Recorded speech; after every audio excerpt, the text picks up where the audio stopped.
And very hard to see how he could put down ace-10 right now. No, he can't wait to get his chips in there, I should think. The raise is 80,000. No, it doesn't seem very good no more, does it?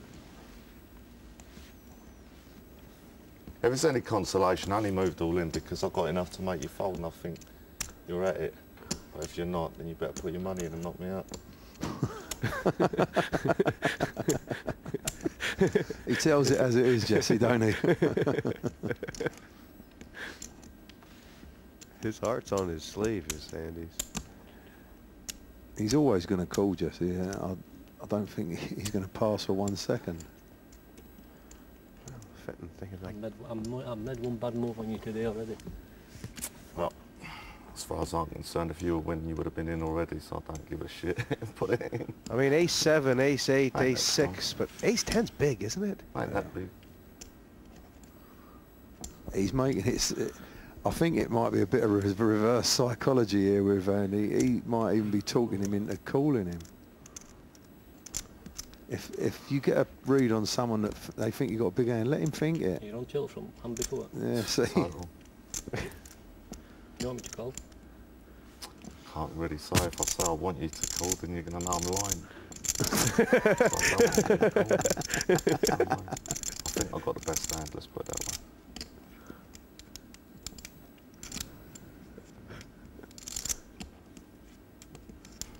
I just thought this was a... in green room. Either fold or call or whatever. Do you want to be honest here? If I was your mate, I'd say put it in the middle if your hand's that good. If Fenton's trying to make an argument... Well, that's what I'm saying. So if it's no good, put it in the big. If it was good, you would have called 5 minutes ago. Now I'm quite happy for you to call because I know you're behind. Do what you have to. What would the argument be for Fenton to fold anyway? I just assumed this was a natural call, Jesse, because he must know what Andy's got in his mind. You know, he's fed up with him coming over the top. Andy could be putting it on him with anything. Just thinking I got a better opportunity, maybe. It's an Arden. It's an Arden. What was that, Marty? Time? Okay.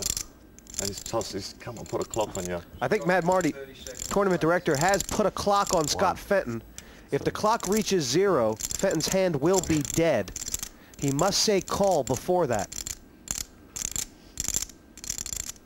Or put his chips in.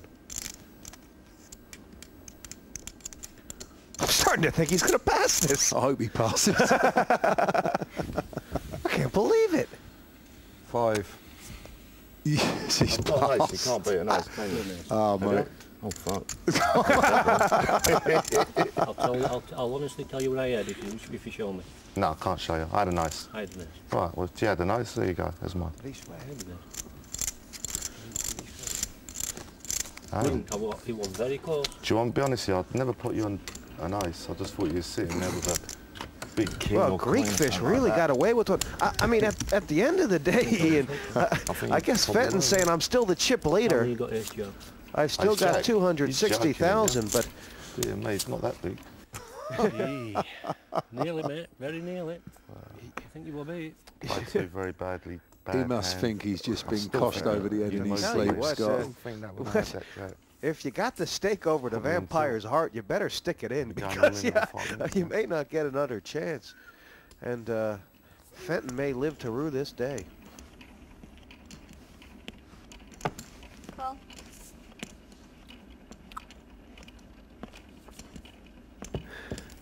And Andy's limped in here again, and Schultz has given a flop again. These two have played a few flops perfect. together. I'm checking. Check. Check. Will the Greek Fish bet this one? Last time he did this, he got the pot. Yeah, Checking. but Check. he might feel lucky that he's just won that last pot. And 15. he'll be pleased to 15's fold call. this, I should think. Fold. This this pot That was is a crazy thick. hand, wasn't it? Yeah, I mean, every pot important, and it's not one bear to beat here, but two. So you have to keep your eye on both sides of your head, as former world champion Phil Hellmuth can tell us. All right.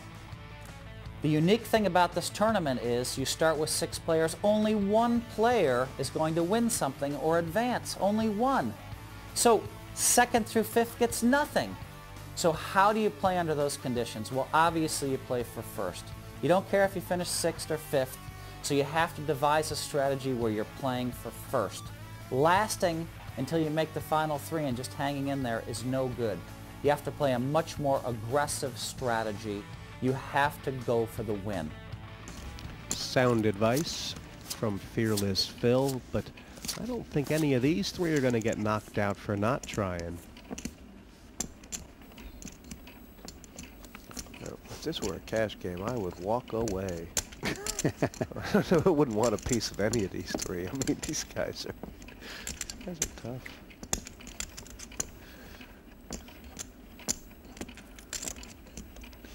It was a silent raise from the Greek fish. Amazing. Oh, excuse me, he hasn't even put his chips in yet, has he? Alright, it's 25. 2 nice cards. Ace-Jack suited on the button. Put in the standard raise. 25 total.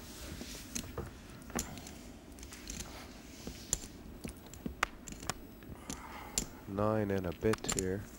Oh, 9 and an ace, Jesse. wow.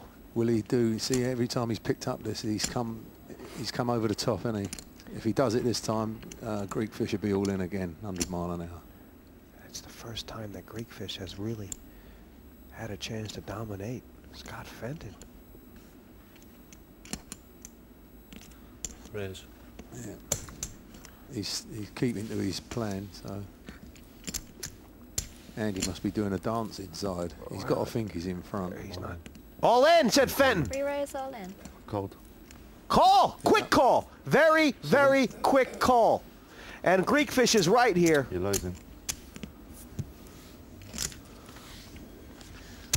And with that, the level has ended, but we're going to see 5 cards first.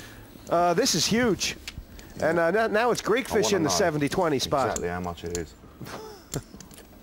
I wouldn't worry about counting them yet. You got to win the pot first. It ain't all buckets and daisies yet for the Greek fish. Yep. I'm superstitious, Marty, you know. Fenton can afford to lose it. I am superstitious, you know. But I'll this get is a bad beat, huge that's it. pot. Daily button's getting thrown at me. Anything but a 9 for the Greek fish. Well, that ain't bad. It's brought up a couple of split possibilities. Most of them involve 2 cards. Yeah, an awful beat now, wasn't it? Something over a jack. 6% splitter. Fenton still riding on the 9. Any queen, king now. Yeah, queen, king, or 3 will split the pot.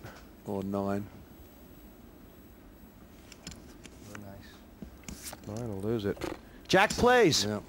Aces and 3s with the jack. And that is big. That is huge for the momentum. Fenton is going to rue that ace-10. Yeah, it's the he's come unstuck twice with the same play, hasn't he, Jesse? With the same cards, the ace-9. Yeah, the battle lines have been drawn. This is all-out war. Queen, ace. Talk about having poker in your blood. Andy Greekfish is living the dream, and he knows it. It's a family tradition with Greeks. We play Greek games at Christmas for money, for small stakes money. And the first game I can remember, I was about 8 or 9, I think. And what we do, we play a game, I don't know what it's called now, but you put loads of cards down depending on how many players there is. And everyone would put, you know, like 5 pence or 10 pence on a certain card, and there'd be one dealer. And basically you have got to beat his card, and if you do, then it'd double your stake, basically. So like that would win. And that was it. Got me addicted when I was at a very early age. From playing games with his family to playing with some of the best players in the world, it's been a long journey for Greekfish. I was in the rag trade. I was buying and selling ladies' clothing. And I used to go to my friends' home games, and they're quite successful poker players now, the people I was playing with. And they used to think, oh great, you know, Andy's coming round, we'll get some clothes of him, because I always used to lose my money. And I used to go straight into the back of the van and, you know, start paying it off with clothes, because I was a terrible player when I first started. That's a very true story, you know. And yeah, I learned to play after losing a lot, basically. In life, there's a lot of mess ups I've done, I'll put it